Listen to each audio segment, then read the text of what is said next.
Salam sejahtera di dalam Tuhan kita Yesus Kristus. Bersyukur kepada Tuhan, kita dianugerahkan hidup dan kesempatan untuk boleh berjumpa lagi di saat ini. Sebelum kita membaca Alkitab dan merenungkan firman Tuhan, mari kita berdoa. Sungguh kami bersyukur kepadamu ya Tuhan, atas hidup yang Kau beri bagi kami di hari ini. Atas kesempatan boleh menerima semua yang baik sebagai berkat yang Kau anugerahkan. Kami bersyukur padamu Tuhan. Dan saat ini kami mau baca Alkitab, merenungkan kebenaran firman-Mu. Mohon Tuhan menolong, Tuhan memampukan agar setiap firman yang kami dengar boleh kami pahami dan selalu dimampukan melakukan kehendak-Mu.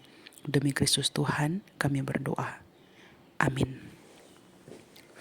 Kita akan membaca Alkitab di saat ini dalam Lukas pasalnya yang ke-6. Lukas pasal 6 ayat 37 sampai 42. Di bawah perikop hal menghakimi. Demikian bunyi firman Tuhan. Janganlah kamu menghakimi, maka kamu pun tidak akan dihakimi. Dan janganlah kamu menghukum, maka kamu pun tidak akan dihukum. Ampunilah, dan kamu akan diampuni. Berilah, dan kamu akan diberi. Suatu takaran yang baik, yang dipadatkan, yang digoncang, dan yang tumpah keluar, akan dicurahkan ke dalam ribaanmu. Sebab ukuran yang kamu pakai untuk mengukur, akan diukurkan kepadamu. Yesus mengatakan pula suatu perumpamaan kepada mereka. Dapatkah orang buta menuntun orang buta? Bukankah keduanya akan jatuh ke dalam lubang? Seorang murid tidak lebih daripada gurunya. Tetapi barang siapa yang telah tamat pelajarannya akan sama dengan gurunya. Mengapakah engkau melihat selumbar di dalam mata saudaramu, sedangkan balok di dalam matamu sendiri tidak engkau ketahui? Bagaimanakah engkau dapat berkata kepada saudaramu, "Saudara, biarlah aku mengeluarkan selumbar yang ada di dalam matamu," padahal balok yang di dalam matamu tidak engkau lihat? Hai orang munafik, keluarkanlah dahulu balok dari matamu, maka engkau akan melihat dengan jelas untuk mengeluarkan selumbar itu dari mata saudaramu. Saudara-saudara yang diberkati Tuhan, seringkali kita terjebak pada keadaan boleh tidak ya menghakimi, apalagi kalau membaca bagian Alkitab tertentu yang mengatakan boleh, sedangkan di bagian lain disebut tidak boleh. Mari kita coba untuk memahami ajaran firman ini. Lukas 6 ini sebenarnya adalah bagian dari pengajaran Yesus bagi sejumlah besar dari murid-muridnya. Pasal 6 ayat 17 dari kitab Lukas. Jadi kata sejumlah besar menunjuk pada banyak orang yang mendengarkan pengajarannya dan mengambil keputusan untuk mengikuti dia. Tetapi sebenarnya secara khusus ditujukan kepada murid-muridnya. Pasal 6 ayat 20. Kalimat janganlah kamu menghakimi tentulah tidak menjadi berseberangan ketika saudara-saudara membaca misalnya Matius 18 ayat 15 dan seterusnya. Sebab di sana Yesus sendiri mengizinkan kita untuk menegur orang lain di bawah 4 mata. Lalu bagaimana mengerti bagian-bagian ini yang nampaknya tidak konsisten, malah berseberangan? Kita perhatikan bersama. Ayat janganlah menghakimi supaya tidak dihakimi, dan janganlah menghukum supaya tidak dihukum, tapi berilah pengampunan supaya diampuni, tidak boleh berdiri sendiri. Sebab kalau ia berdiri sendiri, maka artinya jikalau ada orang yang berbuat salah, misalnya dia memperkosa, dia mengambil suami atau istri orang lain, dia mencuri, dia menipu, apakah serta-merta kita hanya mendiamkannya saja dengan beralasan kita kan tidak boleh menghakimi? Saya rasa tidak demikian. Sebab hukum dunia saja mengecam tindakan-tindakan kriminal, baik pidana maupun perdata, dan memberikan sanksi. Lalu bagaimana dengan kekristenan? Kasih tak pernah minus hukum. Sebab bila kasih minus hukum, itu liar. Kasih-kasih, sekalipun orang sudah membunuh, dibiarkan saja. Apakah demikian? Sebaliknya, hukum minus kasih itu pun legalisasi. Maka apa artinya ayat ini? Mari kita baca ayat berikutnya. Berilah dan kamu akan diberi. Suatu takaran yang baik, dipadatkan, diguncang, dan yang tumpah keluar akan dicurahkan ke dalam ribaanmu. Apa itu? Saudara, maksudnya ialah kalau kau memberikan bagian bagi orang lain, misalnya pemberian, sama seperti kalau mau memberikan pemberian bahan makanan, itu ditakar baik-baik, dipadatkan. Sama kalau kita mau memberi beras, maka karungnya harus dipadatkan supaya penuh. Kalau bisa juga sampai isinya sedikit terbuang, membuktikan bahwa itu sudah padat. Saudara dan saya kalau menerima pemberian orang, biasanya kan kita suka yang banyak kan? Yang bagus. Maka ukuran yang kamu pakai untuk mengukur akan diukurkan kepadamu. Maka perlakuan baikmu terhadap seseorang dalam pemberianmu misalnya akan dicurahkan ke dalam ribaanmu. Artinya, kamu akan menerima kebaikan yang sama, malah lebih dari kebaikan yang kau lakukan pada orang lain. Jadi kalau kau memberi, kepadamu juga akan diberi. Jadi kalau memberi pada orang, jangan hitung-hitung untung ruginya. Sebaliknya, kalau orang memberi kepadamu, tidak usah kau hitung banyaknya, atau enaknya, atau besarnya. Dikasih orang, bersyukur saja. Jangan marah-marah. Kenapa hanya sedikit? Dia terlalu pelit. Harusnya kita bersyukur bisa menerima dari dia. Maka takaran yang baik, ukuran pemberian kepada sesama dalam takaran yang baik, perlakuan baikmu pada sesama, pertolonganmu pada sesama, perhatian dan kemurahanmu akan dikembalikan Allah kepadamu.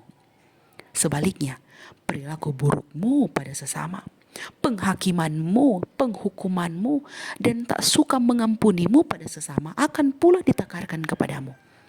Maka Yesus berkata, orang buta tidak dapat menuntun orang buta. Apa artinya? Kalau atas takaran penghakimanmu pada sesama kau ukur, padahal di dirimu masih terdapat pelanggaran pula, maka penghakiman yang kau berikan padanya akan diukurkan kepadamu. Kalau atas takaran penghukumanmu pada sesama kau ukur, padahal di dirimu masih terdapat pelanggaran pula yang seharusnya kau hukum terlebih dahulu, maka penghukuman yang kau berikan akan diukurkan kepadamu. Maka orang buta tidak dapat menuntun orang buta. Kalau kau bilang, si ibu A mulutnya gak beres, tapi sebenarnya kamu pun mulutnya gak beres, bagaimana bisa kau menuntun dia ke jalan yang benar, sedangkan kau pun sedang ada di jalan yang salah, mulutmu pun tidak beres. Kalau kau bilang rumah tangga orang lain tidak bagus, padahal rumah tanggamu juga, bagaimana kau bisa menuntun mereka menjadi rumah tangga yang bagus? Maka jangan sembarangan bilang si A begini, si B begitu. Minimal hidupmu pun mungkin sama. Sama-sama kacau dengan dia. Dia mencuri, kau tak mencuri, tapi kau menipu. Dia korupsi uang negara, kau tak korupsi uang negara, tapi kau suami, kau istri, kau korupsi uang rumah tangga. Apa bedanya? Dia ibadah, tapi punya hubungan gelap dengan si Om A, si Tante B. Kamu tidak punya hubungan gelap, tapi kau tipu istrimu, kau tipu suamimu dalam hal dusta. Apa bedanya? Maka kalau kau buta rohani, jangan sok menuntun sesama yang juga buta. Sebab kalian akan sama-sama masuk ke jurang. Seorang murid tidak akan lebih daripada gurunya. Apa maksudnya? Guru adalah orang yang mengajar, murid adalah orang yang diajar.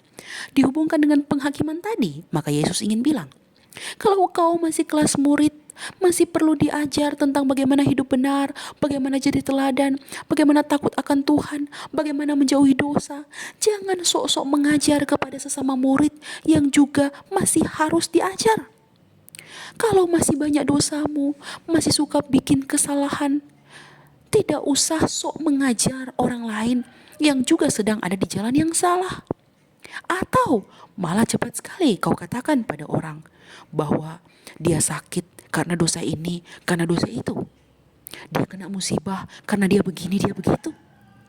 Memang mungkin Tuhan memakai situasi terburuk di hidupnya supaya dia dibentuk. Tapi apa hakmu mengatakan dia jadi begitu karena ini, dia jadi begini karena itu? Mari kita membaca Lukas pasal 13 ayat 1 sampai 5. Di situ dikisahkan saat beberapa orang yang datang mengabarkan tentang adanya pembunuhan, bahwa darah orang-orang Galilea yang dibunuh waktu itu dicampurkan Pilatus dengan darah korban. Lalu Yesus bilang apa? Sangkamu orang-orang Galilea ini lebih besar dosanya daripada semua orang Galilea yang lain? Lalu di pasal 13 ayat 4 dari kitab Lukas ini juga disebut Yesus, sangkamu ke-18 orang yang mati ditimpa menara di dekat Siloam lebih besar kesalahannya daripada orang-orang yang diam di Yerusalem? Jadi Yesus menghardik paham orang waktu itu, tapi juga orang masa kini, bahwa setiap kecelakaan, setiap penghukuman tak selalu adalah upah dosa. Karena bisa jadi kita pun tak lepas dari dosa. Maka Yesus mengatakan, tidak, kataku kepadamu, pasal 13 ayat 5. Tetapi jikalau kamu tidak bertobat, kamu semua akan binasa dengan cara demikian. Jadi saudara-saudara, kalau ada orang yang sedang bergumul, sedang sakit, sedang dalam persoalan, jangan saudara-saudara mengatakan, itu dia. Baru dia rasa Tuhan sudah menghukum dia. Sebenarnya,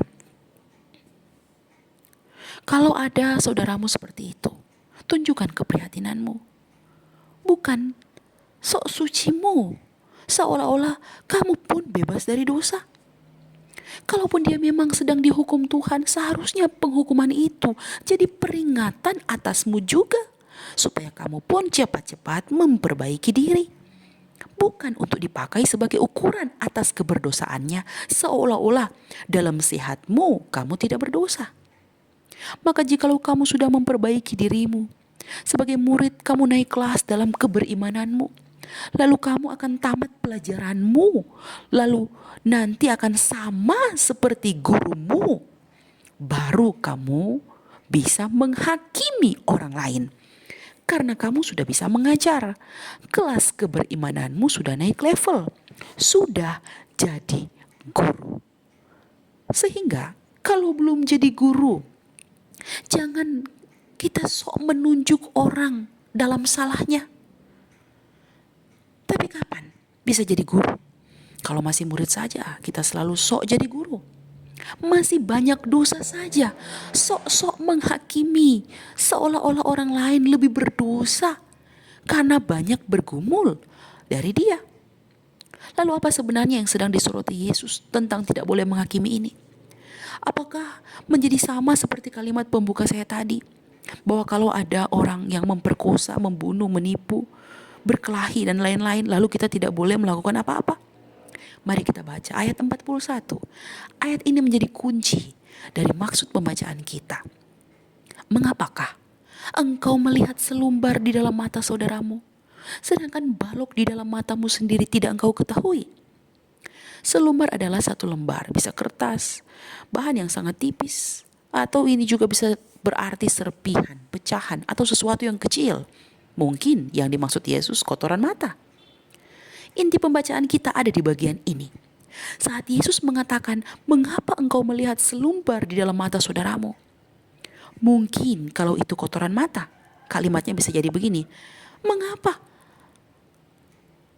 kotoran mata orang yang kecil itu kau lihat-lihat, sedangkan kotoran matamu sendiri tidak engkau lihat? Kata balok menunjuk pada sesuatu yang tentu jauh lebih besar dari selumbar. Sesuatu akan disebut balok karena ukurannya yang tak kecil. Sebab kalau kecil mungkin saja kita akan mengatakan itu pecahan atau potongan kecil saja. Jadi saat Yesus mengatakan jangan menghakimi, jangan menghukum, ampuni, Ini menunjuk pada ayat ini. Apa itu? Kalau yang kau hakimi itu hal kecil yang dilakukan saudaramu, sahabatmu, tetanggamu, untuk apa kau hakimi dia? Kalau kau hukum seseorang hanya karena sesuatu yang sepele, hanya karena sesuatu yang tidak perlu diperbesar-besarkan, untuk apa? Keluarkan dahulu balok di dalam matamu. Hakimi dulu dirimu. Hukum dulu dirimu atas kesalahan-kesalahan besar yang kau perbuat. Baru kau menghukum orang. Istri-istri, suami-suami, tidak usah kita memperbesar-besar persoalan-persoalan hari-hari yang mungkin agak sulit dirubah oleh suamimu, oleh istrimu. Siapa suruh kau menikah dengan dia? Siapa suruh kau tidak recheck dengan sebaik-baiknya? Suami-suami, istri-istri, tidak usah berdebat soal hal-hal yang kecil, tentang sesuatu yang tidak sempat dibuat. Mungkin suamimu atau istrimu lupa. Tidak usah marah. Tidak usah memperbesar-besarkan persoalan. Siapa suruh kau menikah dengan dia? Bagaimana kita akan mengelola hati kita? Lalu ada orang tanya begini, bagaimana tidak marah? Suami buat saya marah, istri buat saya marah. Tapi jangan juga.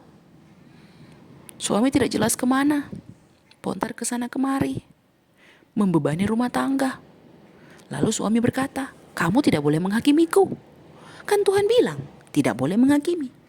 Sebaliknya, istri juga jangan menghakimi suami dalam takaran yang masih kau lakukan. Ingat ayat 38 tadi. Suatu takaran yang baik kepada sesamamu, perlakuan yang baik kepada sesamamu akan dibalaskan kepadamu juga. Takaran yang tidak baik pun, jikalau kau lakukan pada sesamamu, maka jangan marah kalau kau diperlakukan sama seperti diperlakukan orang. Diperlakukan burukmu pada orang itu. Perlakuan burukmu pada orang itu akan ditakarkan padamu. Maka Yesus bilang, bagaimanakah mungkin kita mengatakan, keluarkan kotoran matamu, sedangkan kotoran mata kita yang besar tidak kita keluarkan? Bagaimanakah mungkin kita mengatakan dosa istri, dosa suami, sedangkan kita sendiri sadar, aku pun sebagai istri, sebagai suami masih banyak kesalahan? Bagaimana mungkin kita bisa selalu dengan mudahnya mencari kesalahan? Maka lihat dulu balok-balok dosa, kesalahan-kesalahan besar pada diri kita, sebelum kita terlalu lihai untuk melihat orang lain dalam kekurangan-kekurangan kecilnya yang sebenarnya tidak perlu diperbesar-besarkan. Hanya karena mungkin kita tidak suka seseorang, semua yang ada pada diri dia akan jadi sesuatu yang jelek. Padahal kita lupa, saat kita menghakimi, saat kita menghukum, mungkin kita jauh lebih jelek dari dia. Yesus bilang, hai orang munafik, keluarkan dulu balok di matamu, baru keluarkan kotoran di mata orang lain. Bukan main ya, orang-orang begitu Yesus bilang munafik. Seperti tidak ada dosa mereka. Begitu sombong menghakimi orang lain. Padahal cuma selumbar, cuma kesalahan-kesalahan kecil, tidak perlu diperbesar-besarkan sebenarnya. Jadi pembacaan ini sasarannya jelas. Jangan menghakimi, menghukum orang lain atas selumbar. Sebaliknya, kalau kau belum tahu pasti, jangan dahulu kau cepat-cepat menyimpulkan, apalagi menghakimi. Sama seperti Amsal 3 ayat 29 bilang, jangan kau menaruh curiga secara sembarangan. Tapi kalau ada orang sudah bolak-balik rumahmu, patut kau curigai, mungkin dia pencuri. Kalau saudara dan saya ambil suami orang, ambil istri orang, kau menipu, kau mencuri, Jangan juga saudara-saudara bilang pada orang yang menegur saudaramu bahwa tidak boleh kau menghakimiku. Itu urusanku. Memang ini fenomena yang juga sedang menyebar di zaman ini. Ada orang sudah berbuat salah, masih sok suci. Mau ditegur orang, dibilang jangan menghakimiku. Sendiri bohong. Sendiri malas. Sendiri bikin kesalahan, buat orang marah. Tapi bilang jangan menghakimi. Ini kan aneh. Seharusnya kalau kau sudah bersalah, cepat-cepat perbaiki dirimu. Jangan tutup kesalahanmu dengan buka kesalahan orang lain. Kalau kita salah, marahi dirimu. Jangan marahi orang lain yang menegurmu lalu bilang, Tuhan kan bilang jangan kau menghakimi. Atau kita malah mengatakan, kenapa? Apakah kamu tidak berbuat dosa? Nah, saudara-saudara, di titik inilah firman ini menjadi jelas. Apa kejelasannya? Bahwa selumbar atau kesalahan-kesalahan kecil pada saudaramu, pada suamimu, pada istrimu, pada orang tuamu, pada anak-anakmu, pada rekan sekerja di pelayananmu, pada jemaatmu, pada pelsusmu, pada sesamamu manusia, selumbar-selumbar itu, kesalahan-kesalahan kecil itu, jangan kau perbesar-besarkan. Sekarang pertanyaan, kalau sudah besar kesalahannya, dia mencuri, apakah kita membiarkan? Dia membunuh, dia memperkosa, dia korupsi uang gereja. Bagaimana? Ingat, Matius 18 ayat 15-20 mengatur itu. Kalau ada orang yang berbuat salah, pertama, tegur dia di bawah 4 mata. Ini kalau kesalahan besar ya saudara-saudara. Kalau kesalahannya besar, tegur dia. Tapi kalau ditegur ternyata dia tidak mengakui, bawa 2 atau 3 orang saksi. Tapi kalau sudah 2 atau 3 orang saksi tidak juga dia sadar dan mengakui, bawa ke jemaat untuk dibuktikan. Kalau di jemaat dia juga tidak mengakui kesalahan, maka kita perlu membawa dia dalam proses. Tapi kalau dia mengakui kesalahan, dia bertobat, kita memenangkan dia. Tapi kalau tidak, Tuhan bilang, pandang dia sebagai seorang yang tidak mengenal Allah atau seorang pemungut cukai. Itu berarti buang dia. Itu orang bebal. Buang dia. Nanti kalau suatu hari dia mau bertobat, terima dia kembali. Tapi proses waktu atas pertobatannya akan kelihatan. Ini namanya disiplin gereja. Maka saudara-saudara juga harus begitu. Kalau dengar rumor si A begini, si B begitu, jangan langsung ditelan mentah-mentah. Kumpulkan bukti. Kumpulkan informasi. Lalu setelah terkumpul, analisa dulu. Kalaupun benar, persoalannya bisa diperbesar-besarkan ataupun tidak perlu diperbesar-besarkan. Kalau tidak perlu, tidak usah ditanggapi. Kalau perlu, jangan didiami. Jangan karena saudara baca ayat-ayat ini tentang jangan menghakimi lalu saudara membiarkan dosa.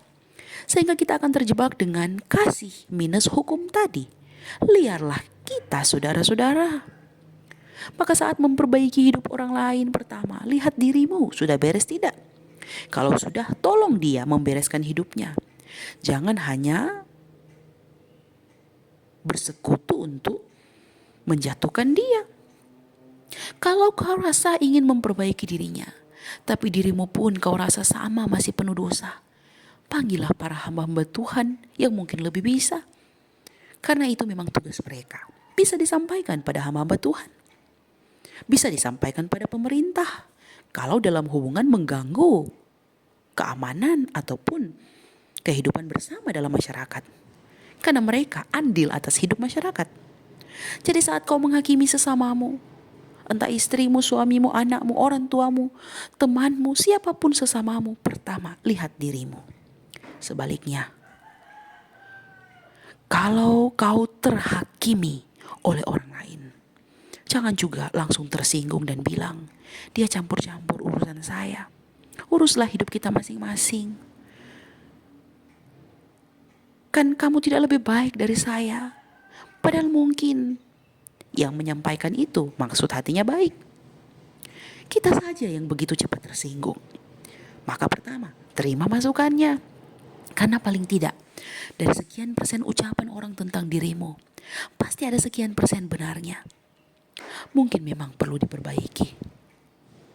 Tapi, kalau memang hari-hari seperti itu, semua dia bilang salah, semua dia bilang perlu diperbaiki, mesti begini, mesti begitu, Alkitab ajar, jauhi mereka. Jangan bergaul dengan mereka, tapi anggap mereka sebagai saudara. Tuhan kiranya menolong kita menjadi bijaksana dalam hal menghakimi. Tak hanya melihat selumbar atau kesalahan-kesalahan kecil pada sesamamu dan lupa atas kesalahan-kesalahan besar pada dirimu. Keluarkan dulu balok dosamu, baru kau keluarkan kesalahan kecil pada hidup orang lain. Tuhan dimuliakan. Amin. Mari kita berdoa. Bapa dalam surga, terima kasih untuk firman-Mu. Engkau yang boleh memberkati kami lewat channel ini. Biarlah firman ini boleh mendapat tempat yang terbaik di hati kami. Kami akan selalu dimampukan melakukan setiap kehendak-Mu. Demi Kristus Tuhan kami berdoa. Amin.